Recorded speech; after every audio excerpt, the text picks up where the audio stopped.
You ask Tiger to solve.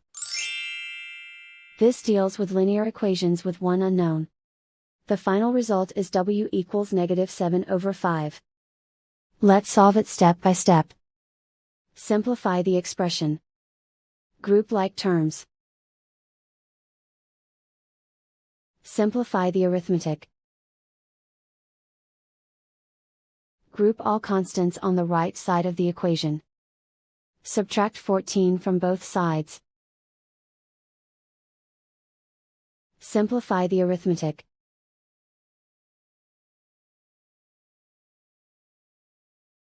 Isolate the w. Divide both sides by 10. Simplify the fraction. Find the greatest common factor of the numerator and denominator.